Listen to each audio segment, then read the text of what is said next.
Hey everybody, it's Druid Week, according to me, because I just made that up. But yes, today we are going to tier rank the Druid subclasses from best to worst, strongest to weakest.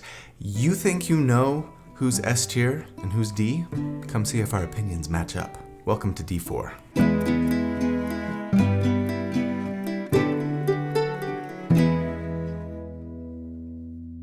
Hey everybody. So here at D4, I like to do character builds for my favorite role-playing games. I like to take a deep dive on them and crunch numbers and theorycraft about them, not so that I can tell you the right or the best way to play a character, but to explore one potential way to build something in the hopes of creating a character that is both fun but also powerful to play. So if you also enjoy creating characters for your favorite role-playing games, or if you're just into theory crafting, or if you're just looking for tips or ideas on how to build something that you're thinking about playing, then welcome home.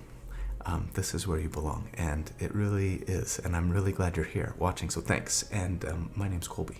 All right, we are keeping this subclass tier ranking thing going. I am determined to not stop until I've gotten through all of them. No, I'm not going to peter out before I get to wizards like so many of you fear. Though I do reserve the right to not rank every single one of those wizard subclasses from 5e. Holy cow. Talk about bloat. And so many of them are meh. Maybe I'll just do all the meh ones together. Anyways, I'm getting ahead of myself. Today, it's Druids. I gave them an S tier ranking when I did the overall class tier ranking video a few months ago now, right up there if you missed it. But yeah, how do the subclasses stack up against each other? And in the end, how do they compare to the subclasses from barbarians, bards, and clerics that I've done so far? Now, as a reminder, in case you missed the cleric subclass tier rankings from a few weeks ago, right up there, I am still taking a look at like 5 categories for each subclass: damage, survivability, support, control, and utility, and like considering what kind of bumps or maybe lack of bumps each subclass gets in each of those categories to help me kind of analyze where I think they fall in the tier rankings. But I have stepped away from trying to assign like a number or score to each of those things for a variety of reasons that I'm not going to rehash here. Go watch the intro from the cleric subclass video if you want the reasoning. But I'm just going to say that I'm really pleased with that decision that I made. Actually, the cleric video felt a lot smoother and easier to me as a result. The feedback was mostly positive on that front too, and it's made it easier to compare the subclasses to one another from other classes, right? So yeah, that's really all I had to say. No more preamble. Let's just get into this thing, shall we? I proudly present Roll Call of the Wild, the Natural Order, From Nature to Nurture, Circular Reasoning, The Goodberry, the Bad, and the Ugly, Animal Kingdoms, From Fauna to Flora, Where the Wild Things Are, The Bare Necessities. There's your Outtakes song for the day. But no, I think we all knew that it was over when Cake made the very first suggestion in the Discord channel that was the clear winner. Natural selection, ranking the Druid subclasses. Huge thanks to my good friend Randall Hampton for the fantastic artwork that he put together for the video this week. He kind of just did like the quintessential Druid, and naturally he came up with Keyleth, and she looks freaking amazing, doesn't she? If you'd be interested in following Randall to check out the other art that he does, or maybe to try and commission him to do some art for your character or even your entire party, I will put links in the video description, as always, on how to do so. But first, okay, everybody, I am incredibly hyped about the sponsor today. It is honestly my new favorite D&D tool and app. It's a little thing called Pocket Bard, and I'm telling you, it's going to improve the immersion of your games by tenfold. It is so awesome. Okay, so there are few things that improve the immersive feel of a tabletop RPG session, like good audio, right? I might even go so far as to say that it can do more to really put you into another place than anything else, including minis and terrain and good maps, in my opinion. But having good audio, kind of on demand and at a moment's notice, can be really tough. You could spend hours looking for the right playlist, sound effects, etc., right? And having a big queue of them ready to go, depending on what your players decide to do that session, since us players are so prone to just go off the rails and ruin the best laid plans of our DMs, right? Well, Pocket Bard is here to save you time and save the day. I downloaded this app earlier, and I've been playing with it for a while now, and I'm not kidding you guys. I freaking love it. First of all, it's free to download, and they have tons of music, soundscapes, and sound effects available for free. 17 different free scenes, tavern, town, forest, cave, and more, as well as soundscapes like wind, rain, thunder, waterfall that you can layer on top of the music. And guess what? All of the music that you hear playing in the background throughout my video today is from Pocket Bard. Did you notice the difference? I love it. So what you do, you simply download the app. It's available on the Google Store, on the Apple Store, and then just browse all of the different scenes and things that they have, download those, and then let's say you download the tavern scene, right? When your players enter the tavern, just push a button and boom, perfect tavern music. And when they transition into the dark streets at night, boom, push that button, no delay, keep going. And there are a bunch of varieties, so it doesn't feel like, the same band of troubadours is following you from tavern to tavern, right? But my favorite part, it's how adjustable on the fly the music is. Right in the app, on the screen where the tavern scene has been selected, for example, you've got Explore for when you're just kind of settling in, talking to the barkeep, cozying up to the fire. But then there's an intensity slider where if maybe the conversation starts to get a little heated, you can quickly up the intensity of the music, where it'll add more instruments, more and faster percussion, etc. to increase the tension, right? And then, when the bar fight breaks out, you just click on the combat button and boom, roll for initiative. And you've got a whole new song going that fits what's happening with the same intensity slider as the action ramps up. And there's even a victory song for when you inevitably vanquish your foes. Throughout, you can add wind and rain if it's storming outside, touch of a button, and even a bunch of one-shot sound effects all right there. Mockery, the sound of a glass of ale being poured, a body falling to the ground, etc. It's amazing how intuitive and user-friendly this is. No more scrambling with complicated software or having to spend a bunch of time before the session to prep everything. It's all just available, quick and easy to use no matter where your players are or what they're doing. So as I mentioned, Pocket Bard is free, and there's a ton of content available for free. But for a really low subscription price, you can totally open up the options with more sounds, more music, and more settings. So not just fantasy, but sci-fi, horror, seafaring, cyberpunk, etc. And okay, I have to mention this. The music for Pocket Bard is all made by real, living, breathing humans. This is not AI music, and that is really important to me, and I'm guessing to many of you. So please, everybody, I'm begging you, go download this app from the Apple or Google app stores. Try it out. It's free. I'm confident that you'll love it. Please use the link in the video description and the pinned comment when you do so that I know I sent you. I appreciate that. I am absolutely going to be using this in my home game tomorrow night. One less thing for my DM to worry about, right? And I hope that you'll give it a try too.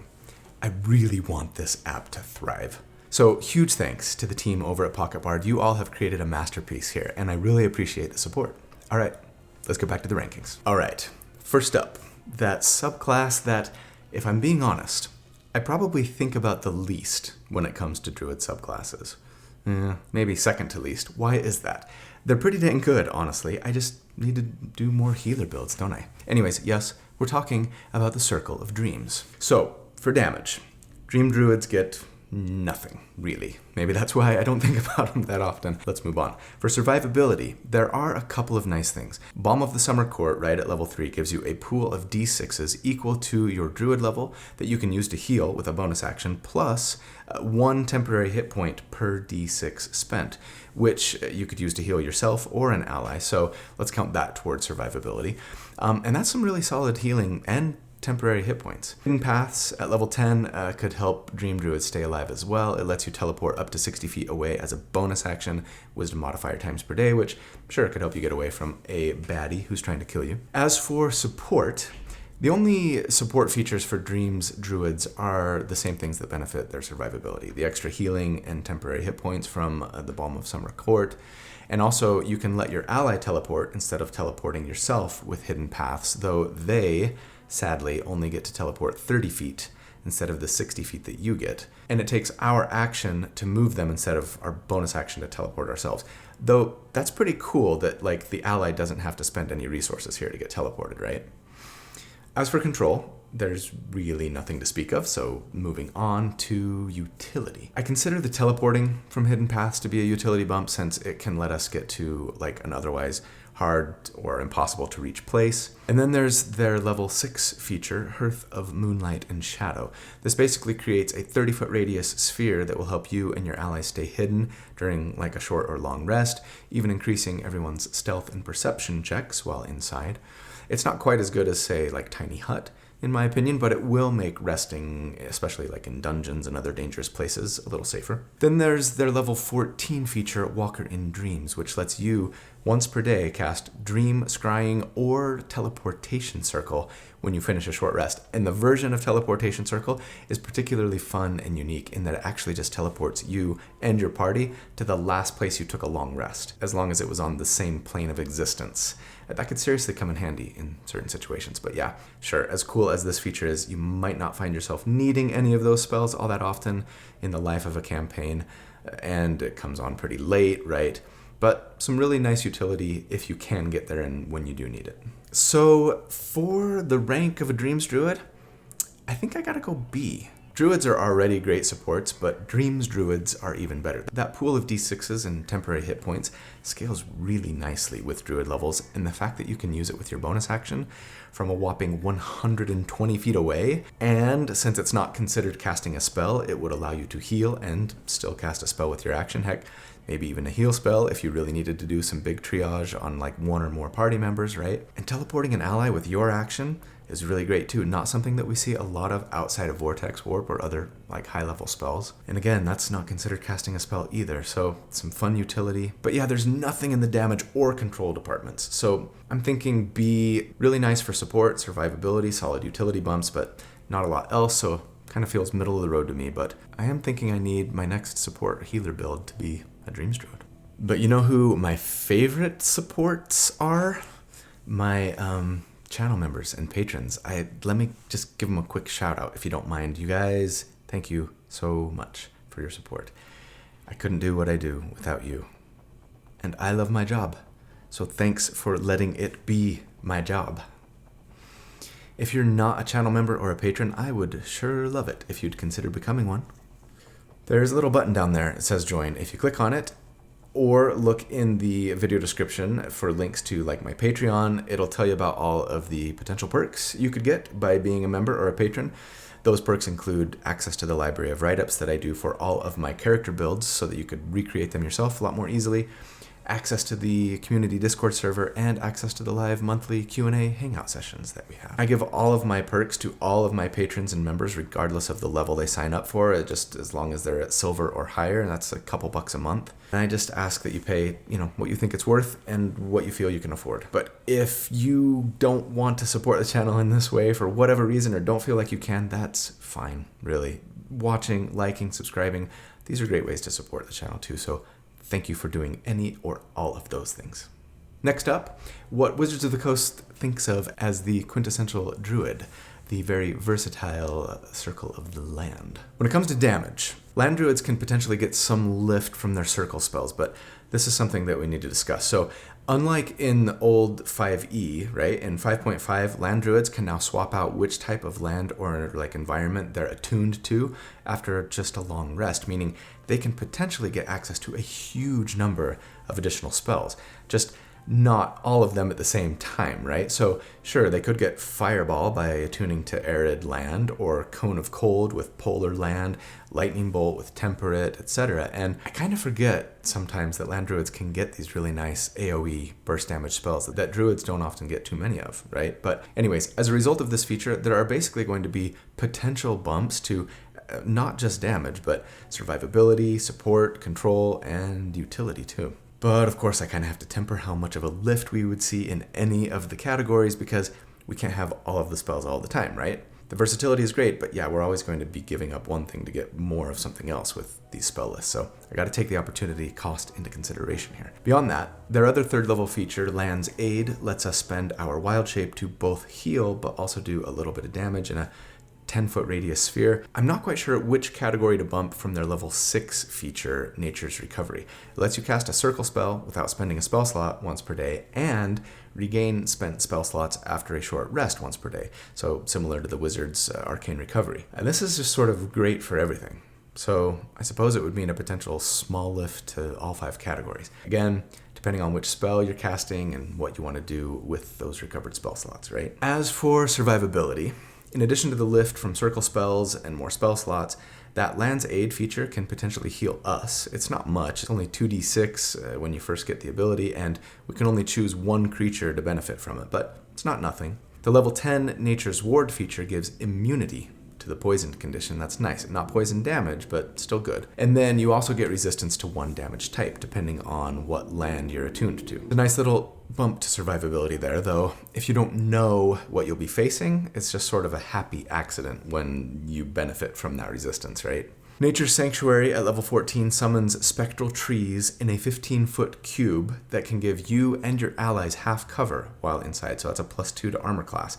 And you can even move it with a bonus action. It's pretty sweet, though it does come on pretty late, so I don't think I consider it a massive bump to survivability. For support, it's really just the spells and recovered spell slots, and then like the healing from Land's Aid that we've mentioned, and the half cover from our spirit trees that we've mentioned. But also, when the allies are in that spirit grove, they gain the damage resistance that we have from our attuned land. Again, comes on late, but, you know, some nice little support bumps here for sure. But there's really no lift to either control or utility for land druids, except from the circle spells and extra spell castings, right? But there are some decent options for one or the other, if not both, in every land type. Wall of Stone, Fog Cloud, Hold Person, Sleet Storm, Misty Step, Sleep, Tree Stride, Web, Polymorph, etc. Druids are already pretty strong in both control and utility, so having these options and extra castings of them make them just a little bit better here, potentially. So, how do we rank land druids? I think I'm going to go B again here, but probably ahead of Dreams. They kind of just get little lifts to everything that they can do, with all of those spell options especially. And some of those spells are super unique among druids, which is great. And then, yeah, add to that a little support here, a little survivability there. And so it's just kind of small lifts across the board when compared to other subclasses. The versatility is really fantastic. But to me, it still feels a little bit middle of the road. Not that that's bad. Druids are fantastic. It would be nice if, like, maybe at higher level they got the opportunity to, like, say, burn a use of Channel Divinity to swap out their land attunement, maybe with a bonus action or something, or maybe the ability to swap it out once per day with just a short rest. If they had that, I think it would be enough to put them up to A. Otherwise, most of the benefits that we get from land druids kind of get knocked down a peg due to opportunity costs, right? You can't have all those spells all of the time. But again, it's good as it is. Up next, we've got the subclass that I think a lot of us think of as the quintessential druid, the ultimate wild shaper, the Circle of the Moon. They got some love in 5.5. Some people think they got nerfed. I kind of disagree, but whatever, let's get into it. For damage, I mean, this is another one where the categories are going to be a bit tricky to quantify because so much of what the Moon Druid can do is based so heavily on what kind of beasts they can transform into and which beast shape they're using, right? Now, I'm not going to go through every single beast option at every single challenge rating and talk about what they may or may not do for damage control and survivability, etc. I kind of already did that, actually, with this deep dive into the new beast options for the 5.5 Monster Manual. But I will say that, yes, sure, Moon Druids get a big lift in the damage realm from their main feature, Circle Forms, which lets them transform into a beast with a challenge rating of 1/3 their Druid level, way higher than any other Druids, right? And this means, among other things, harder hitting options. Maybe there was a little nerf to challenge rating 1 beast options there, maybe. But as a result, Moon Druids will be among the hardest hitting Druids, right? Other builds can compete for sure, maybe even surpass, depends on how you're building, depends on if you can multiclass, but Moon Druids are at or near the top of damage dealers for Druids, no question, especially at early levels. Their Circle of the Moon spell list can give them a little damage lift too, especially since, unlike other Druids, they can cast these specific spells only while wild-shaped. That'll be a bump to other areas like survivability and support too. There might be a teeny bump to damage from their level 6 improved circle forms feature, which lets our beast attacks be radiant damage if we want. It can help us get past the occasional resistance or even take advantage of the rarer radiant vulnerability, right? The level 10 Moonlight Step feature might be a little damage bump too. It lets us teleport as a bonus action, no spellcasting required, and then our next attack has advantage. And then, yeah, at 14, more damage still. Lunar Form lets us do some extra radiant damage once per turn on a wild shape attack, and it's 2d10. Not too shabby. So yeah, a whole host of damage bumps for Moon Druids. As for survivability, yeah, Moon Druids are probably the tankiest Druid too. They get an armor class bump while wild-shaped. It's 13 plus our wisdom modifier, which is decent, and more temporary hit points than other Druids while wild-shaped as well. It's 3 times our Druid level instead of just 1 time, right? Being able to cast Cure Wounds and Mass Cure Wounds while wild-shaped will help us stay alive too. The level 6 improved circle forms also says that we add our wisdom modifier to our Constitution saving throws. That's really nice, especially for concentration checks, right? And Moonlight Step could theoretically help us teleport away from danger if need be. So yeah, altogether a solid suite of survivability tools too. For support, there's not a ton here. I'm not sure if I should even count being able to cast Cure Wounds and Mass Cure Wounds while wild-shaped since, well, any Druid can cast those spells anytime they want without being wild-shaped, right? So yeah, the only thing really is the level 14 Lunar Form, which also tells us that when we use Moonlight Step to teleport, we can bring a friend. That'll help them out once in a while. But it's not a huge support bump, and it comes late, so it barely moves the needle here. When it comes to control, though, I am going to say they get a nice bump, even though there's nothing in their features that would inherently make you think so. As usual, it's all about the beasts, right? There are just so many beasts that Moon Druids can transform into that are going to make, great grapplers, I suppose, but more than that, who can automatically grapple and often restrain with like a claw attack, or as a giant serpent who can coil around and squeeze, or sometimes who can just swallow an enemy and trap them in their gut. Other Druids can get to some of these beasts that can do this, right? But Moon Druids can get better, stronger, harder to resist options and get to them a lot earlier than others. So yeah, I'm going to consider it a potential decent increase to our control power. When it comes to utility, though, there's not really a lot here other than the teleporting. Wild Shape is fantastic for utility, no doubt, but Moon Druids don't get flying options any earlier than other Druids, and any Druid can transform into like a spider or a rat early on for infiltration, right? I suppose there are probably some beasts that I might not be thinking of that are like CR1 or 2 or 3 that bring some utility that Moon Druids will get to that other Druids can't. I typically just analyze them for combat prowess, so yeah. Tell me about your favorite Moon Druid only beast that's great for utility that I'm not thinking about here. But when it comes to rank, yeah, I gotta go S for Moon Druids. They play so much differently than any other Druid, and it's a ton of fun, and they just do bring so much more damage and survivability than other Druids bring. One strike against them is that they tend not to scale all that well, since the beasts themselves don't scale as well as they should, in my opinion. But if Moon Druids are at their best up to, say, level 6 or 9, well, it's kind of a point in their favor, honestly, since that's when most of us are playing the game, right? And yeah, I think in 5e, they might have been A tier, in my opinion, but now that they have the ability to still cast a bunch of really nice spells while wild-shaped, including healing spells, yeah, I gotta go S.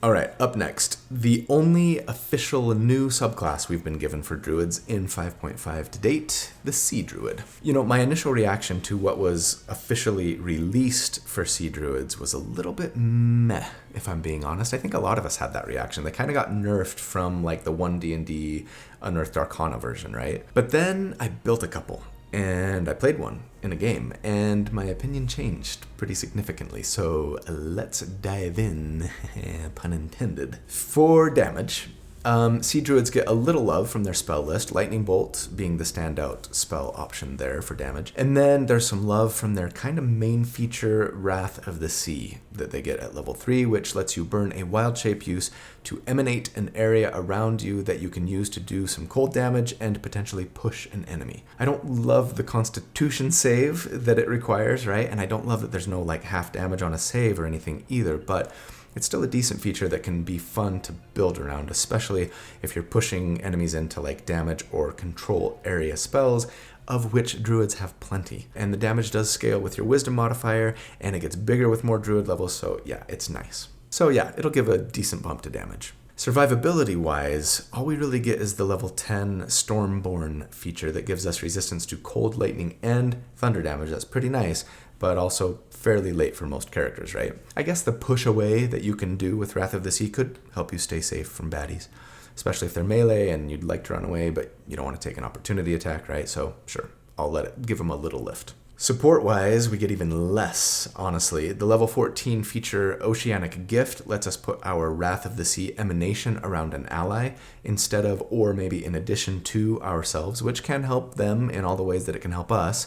It's a pretty awesome feature, but at level 14, it's not going to count for a big lift. For control, the only thing here really is that push from Wrath of the Sea, but I think that might be more valuable than you might think at first glance. Sure, forcing enemies to move is nice, but it's even nicer if you can move them into a spike growth or entangle or plant growth, right? And that 15 feet of push is pretty big and can really make spells like plant growth or spike growth shine, right? So yeah, as a result, sea druids are just going to be a little bit better than most other druids at like keeping enemies inside the area of their AoE control spells. So I'll consider this to be a decent lift to their control potential, more than just moving someone 15 feet. And then finally, for utility. At level 6, Aquatic Affinity gives us a swim speed that might be useful once in a while, might not do anything for you though, depending on your campaign. But then at level 10, they get Flight, much better, though probably at the end of the campaign for most of us, so relatively small increase here. For the rank then, I think I'm putting Sea Druids in A. They have some really great features. I'm actually tempted to go S here, but what holds them back for me is the fact that the vast majority of what they can do and the benefits that they get depend on that Wrath of the Sea feature. And with that damage and push targeting the enemy's constitution, still generally the worst save for us to be targeting, that does nothing at all if the enemy succeeds. And with the push being limited to large or smaller creatures only, there are just going to be a lot of times where your main feature just kind of does nothing. And that can feel really bad. I think if Wrath of the Sea were just a little bit more reliable, it would put him in S for me. But hey, A is a great place to be. Okay, up next, that old cast conjure animals and then hide in a bush subclass. Shepherd Druids. Now that conjure animals has been totally reworked, and conjure woodland beings too, right? Are Shepherd Druids even worth using anymore? Maybe I'm not giving them enough credit. Let's take a look. All right, damage-wise, I mean, Shepherd Druid's main feature really is right at level 3, Spirit Totem, which lets you summon one of a few different totems once per short rest that benefit you and your allies in a variety of potential ways, right? One of those totems, the Hawk Spirit option, lets you use your reactant to give an ally advantage on one attack. That's not a big lift, right? And maybe you'd even consider this support, but I'll call it a damage bump, even if it's someone else's damage. At 6th level, their Mighty Summoner feature is a lot less potent than it used to be with the change to spells like Conjure Animals. It just buffs like beasts and fae that you summon or create. So things like Summon Beast or Summon Fae, for example, would still benefit here. It just gives them more hit points, basically. And if they can stay alive longer, then sure, theoretically, they're going to do more damage, right? Would you put this in support? Survivability, if they're soaking up damage that would otherwise go to you or your allies, I suppose. It's hard to quantify, right? Maybe a little bump to all 3 categories, but yeah, it works on a lot fewer spells than it used to. And the other aspect of the feature, the one that says the summoned creature's attacks are considered magical, is a non-feature in 5.5 since resistance to non-magical bludgeoning, piercing, and slashing damage doesn't exist anymore. Thank goodness. The level 10 feature, Guardian Spirit, is kind of the same thing. It just says that summoned beasts and fae who end their turn in the area of your totem heal. So again, staying alive might increase your damage, support, and survivability by a little bit, but it might do nothing if they're not taking a bunch of damage. Or, I mean, if you're concentrating on a different spell, for that matter, right? I'll consider it a teeny bump for like all 3 categories again, but yeah, it's a small one at best. Finally, there's the level 14 Faithful Summons feature, but this is a weird one. Perhaps one of, if not the most egregious cases of like backwards compatibility isn't really working here for 5.5 to 5e, right? It tells us that when we're reduced to 0 hit points or are incapacitated against our will, then we immediately gain the benefits of the Conjure Animals spell as though it were cast at 9th level. And that's great, but Conjure Animals is a totally different spell now, right? The description of this feature says that we would summon 4 CR2 or lower beasts, as though we had cast the old version of Conjure Animals at the 9th level. But today, Conjure Animals summons a spiritual pack of beasts that roam around the battlefield and do damage. So do we cast that version of the spell at 9th level? Or like the legacy version of the spell that this feature is assuming? I'd guess that at most tables they would assume the latter, right? The legacy version of that old Conjure Animal spell, since it doesn't really make much sense otherwise. But yeah, it's kind of weird.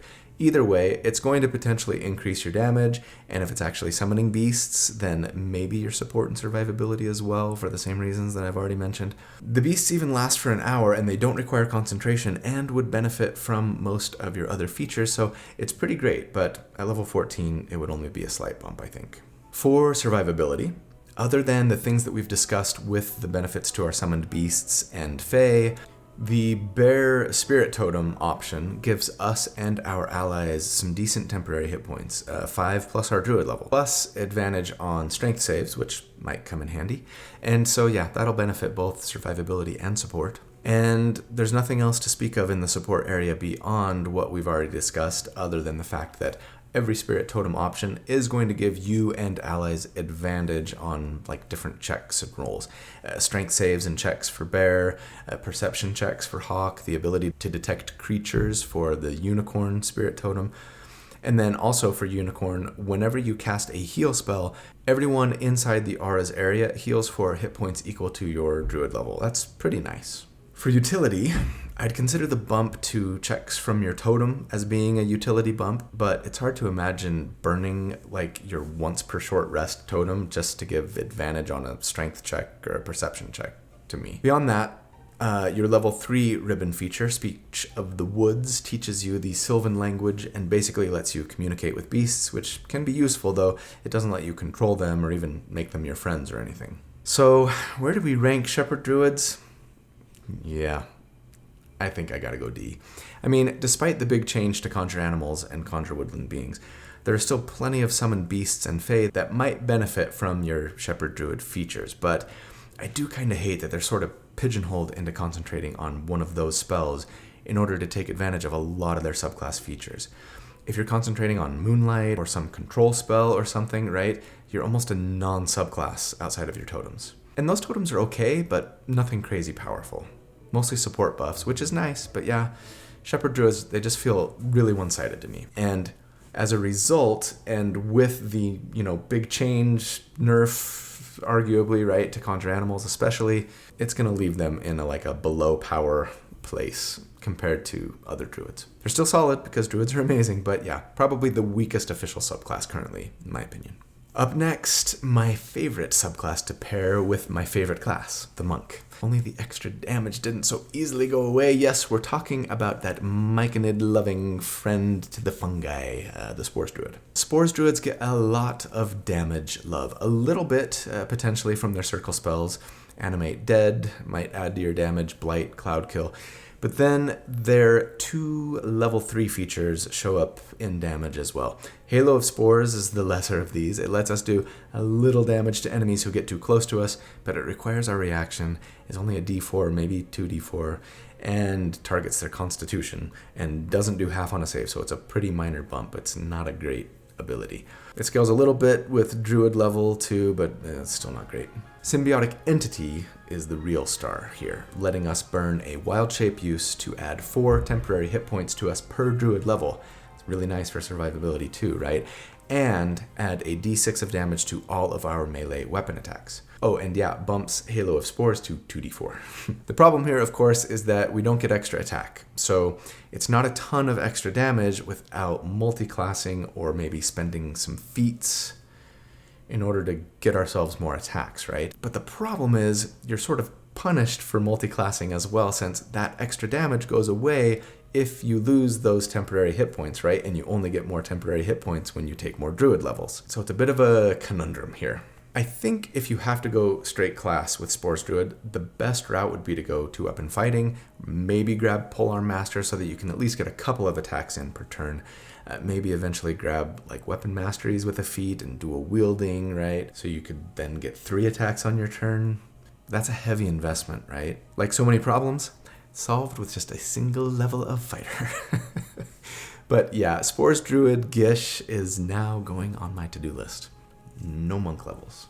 Anyways, we would likely get a little damage bump from the level 6 fungal infestation feature as well, which lets you reanimate a corpse and turn it into a pet zombie for an hour. Zombies are pretty weak, but having a damage soak and a little damage bump isn't bad. Is the level 10 spreading spores a damage bump? I mean, it takes the very lackluster halo of spores and lets you move it to be a small AoE with your bonus action. I suppose technically sure, but it's pretty bad. Okay, moving on. Survivability. I mean, 4 temporary hit points per druid level from symbiotic entity is kind of a lot of temporary hit points. So yeah, a really solid defensive bump here for sure. And the level 14 feature is also pretty nice. Fungal body. It says we can't be blinded, deafened, frightened, or poisoned. And any critical hit against us is just a normal hit unless we're incapacitated. Nice, but yeah, at level 14, not worth a ton in my estimation of things, right? There's really nothing for Spores Druids in the realm of support, control, or utility, though, outside of their spell list. Blindness, deafness, gentle repose, gaseous form, confusion, contagion. Otherwise, it's kind of all about damage and defense for Spores Druids, which is cool. I mean, yeah, I've been clamoring for like a true Druid Gish. No, sorry, Moon Druids don't count. I want a spell sword option, not a spell bear. And Spores Druid kind of wants to be that, but similar maybe to the War Cleric, you know, without extra attack, it's just a little lackluster in that department, I think. And so I'm gonna move Spores into C, I think, as a result. They're a bit of a one-trick pony, though that one trick, being a melee combatant, does get some pretty solid benefits. But I just don't think it's enough to take them higher than C. Again, with extra attack or maybe scaling on symbiotic entity or something, I can see going B, maybe even A with enough love, but outside of multiclassing, they're just going to struggle to be a super effective melee combatant, I think. Maybe until really late in the game after they've taken a bunch of feats. Okay, up next, my favorite Druid subclass that I've ever played in like a long-term campaign, the super versatile Stars Druid. So first up, Stars Druid damage. Yes, there are some fun toys here. They get Guiding Bolt for free and a number of free castings of it. That's not worth a ton, but it's something. At level 3, Starry Form lets you burn a use of Wild Shape to take on one of 3 forms that have different benefits. And my favorite of those, Archer, lets you make a ranged spell attack with a bonus action. This is super fun to build around. At level 6, Cosmic Omen could benefit damage. You roll a d20 at the start of the day, and if it's even, you can, a few times a day, use a reaction to add a d6 to a d20 test, right? Could be yours or an ally's. That's your wheel option, right? And then if it's odd, you can subtract from the d20 test, your woe option.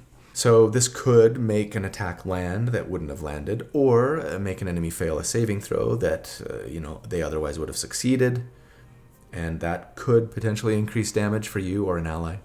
Super versatile, and potentially potent for damage, or sure, survivability or support, maybe even control.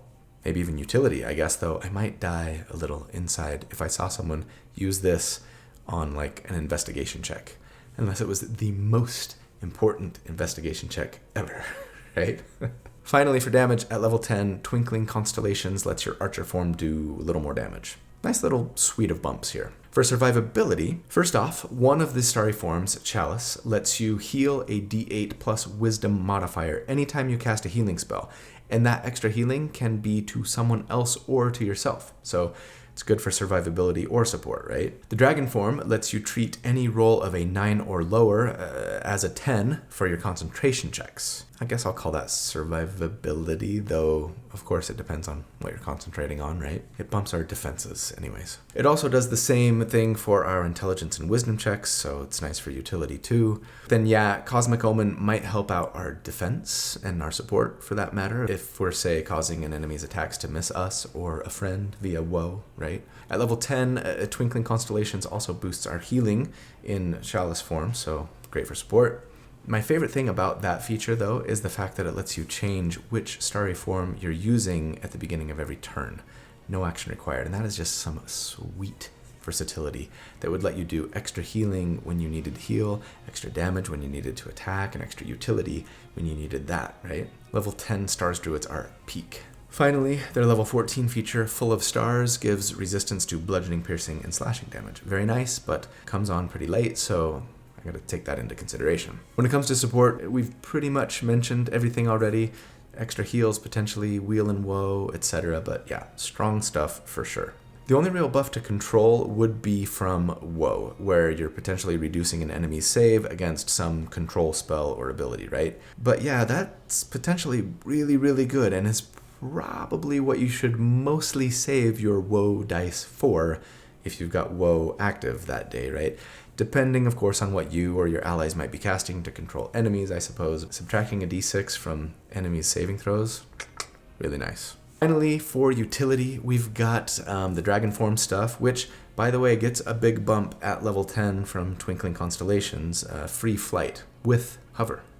It's only 20 feet of fly speed, but still, considering that at that level you can swap starry forms around every turn, pretty useful. Other than that, I guess it's just the potential to use a wheel roll on an ability check, I suppose. So what rank do we give them? I might surprise some people here, but I'm going S. And in fact, I'm going to put them ahead of Moon Druids. They just have so much versatility. There's not a single dud among any of their features, I don't think, and just solid lifts to every category across the board. I might be a little biased due to how much I loved playing Dear Aloma Stargazer. It's true that up until level 10, there's definitely an opportunity cost here. You got to choose which starry form you're going to take. And so you're not going to be able to get a lift for damage and support and utility at the same time from starry form, right? But I don't know. I just think they're really great and can be good at lots of different things, and you can build around them in so many different ways. So I'm going S tier. Sorry, not sorry. And then last but not least, we've got the maybe original Druid Gish, the Wildfire Druid. Wait, Wildfire Druids are Gishes? Maybe not, but I mean, I think of everything as a Gish first, and I made them into a Gish with a build right up here. That was a fun one. Check it out if you missed it. Anyways, yes, the Master of Flames. Let's dive in. For damage, there's a lot to talk about here. First up, their spell list. Burning Hands, Flaming Sphere, Flame Strike, and perhaps above all, in 5.5 especially, Scorching Ray. The only druids who get this spell, and while all by itself, Scorching Ray isn't super amazing, the fact that it fires multiple rays that each count as a separate attack make it the hardest hitting spell in the game if you can couple it with Conjure Minor Elementals especially, and Druids and Wizards are the only base class who get access to Conjure Minor Elementals, so yeah, that's potentially a really nice damage increase for a Wildfire Druid just with this one little Scorching Ray addition. Sure, I think Lorebard with a Sorcerer Dip can pull off this combo better than anyone, like right up there if you missed that Lorebard Blaster build that I did, but still, all by itself the combo is really potent. Then you've got their Summon Wildfire Spirit feature, yay pets. This little thing can make a nice little attack if you use your bonus action to command it, or better yet, I think, can teleport itself and willing creatures nearby and then do damage to like creatures that they teleported away from, right? And this is my favorite thing about this subclass to build around, no question. It's cool, it's fun. Enhanced Bond at level 6 increases fire damage from your spells if your Wildfire Spirit is out. Cauterizing Flames at level 10 is just a weird, fun, unique thing. When a small or larger creature dies nearby, a little spectral flame is summoned for a minute, and then when a creature enters that space, you can use your reaction to extinguish the flame and heal, so nice support bump there, or do damage. I don't know how often an enemy is going to willingly approach that little flame, and we can't move it or anything, and it's a level 10 feature, so it's going to be a pretty minor damage bump potential here to me. I think it's mostly going to be used for heals. Anyways, altogether, yeah, a nice little suite of damage options for Wildfire Druids. For survivability, we get a little love from our spell list, free cure wounds and mass cure wounds. And then I think the Wildfire Spirit helps us out here a decent amount with their teleport. It's so easy to have them run up to you and your melee enemy and then just have them teleport you away to safety while doing a little damage to your foe at the same time. And there's no limit to how often you can do this either. You just need your bonus action and for your Wildfire Spirit to be close enough to get to you and alive, right? The level 6 Enhanced Bond feature also buffs the healing that you do with spells by that same D8, right? That it would increase your fire damage. So that's potentially good for survivability or support. The heal from Cauterizing Flames can potentially heal us or an ally, so same thing. And then at level 14, Blazing Revival says that if we drop to 0 hit points, we can sacrifice our Wildfire Spirit instead, and then we regain half our hit points. It's only once per day. We don't get it till level 14, but it's a pretty sweet insurance card if we get that high a level. For support, we've pretty much mentioned everything already, and there's some nice stuff. Don't forget that your Wildfire Spirit can teleport your friends away from danger too, so that could be considered support. And then there are some additional support-focused spells on our spell list. Revivify, Aura of Life, so yeah, some good stuff here, no doubt. Maybe the fact that with Enhanced Bond at level 6, a spell you cast can originate from you or your Wildfire Spirit. Maybe we consider that as support here. Cure wounds from range, right? I mean, there are other potential applications here too, of course. Cone spells from a more advantageous position, etc. But yeah, small bump. Not a lot to speak of when it comes to control, though, outside of one spell, Plant Growth, which is potentially really good, but yeah, already on the Druid spell list, so a minor lift at best here to control. And then for utility, that teleportation might be able to get you across gaps or like up on ledges, but it's only a 15-foot teleport, so it's not very big. It's hard to consider that as being super useful for out-of-combat purposes. So where do they end up in the end? I'm going A with Wildfire, and I'm really tempted to go S even. They're so good. They're right on the cusp for me between A and S.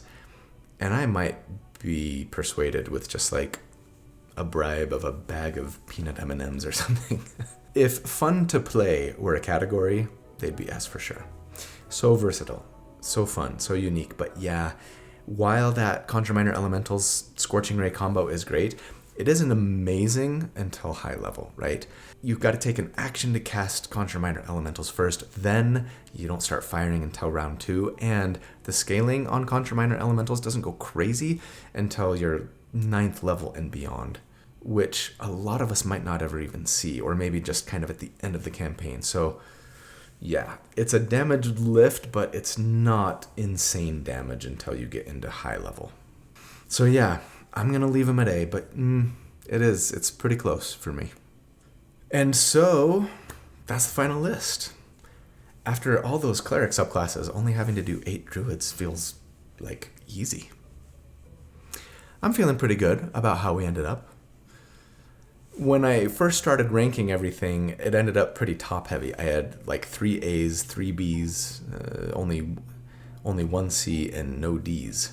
No point in having a D rank if you're not going to have anything ranked D, right? So I had to use it and spread things out a little bit and redistribute them. And this feels right to me. The only one I'm waffling on a little bit here is Wildfire, but I can't have 3 S's. All right, let's move it over to see how they would stack up against barbarians, bards, and clerics. All right, this is where I've kind of put them in relation to the other subclasses. So first up, Stars and Moon, yes, I think deserve to be in S tier, though I would put them below the Bard S's and the Cleric S's because Twilight and Peace are just so arguably overtuned, but I don't know. Anyways, most of the rest are going to fall into A here. Generally speaking, I think below Bard subclasses still, I still just think Bards as a base class are a little stronger than Druids, personally. Though Spores, for me, does kind of drop below, a healthy heaping of the stronger Cleric subclasses. And even, the World Tree Barbarian. I love that World Tree Barbarian. With finally Shepherd there at the end, dropping down to B. if and when that subclass gets reworked, I'm sure it'll, probably get a bump up to A, I have to believe. Or who knows, maybe better. But I don't know if or when that will happen. And until then, I think I'd still rather have a Whispers Bard than a Shepherd Druid. But probably still over a Nature Cleric. But that does it for the Druids. So, let me know where you think I'm off. Let me know if you just wholeheartedly agree with everything that I have to say, which feels pretty unlikely. But regardless, I hope you enjoyed it, and I love you guys. Thank you so much for all that you do for me, for the channel. It means so much to me. It really does. And so I hope you have a great day and a fantastic week. And if you don't, please don't give up. Hang in there, okay? You can overcome. I know you can. I hope that you will do good and be kind, and that I see you again really soon. But until then, take care. Bye.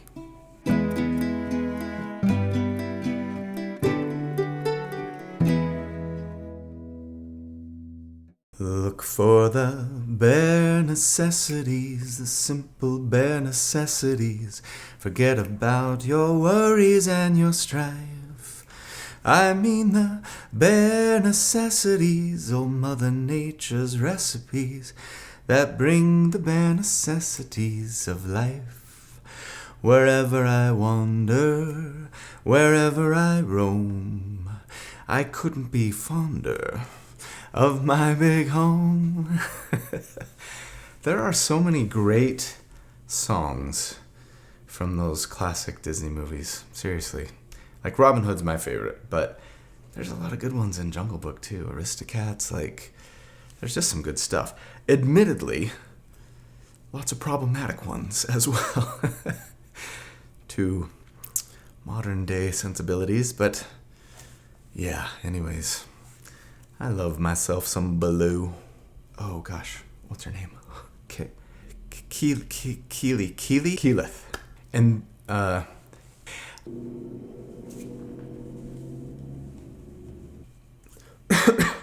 but some nice little, so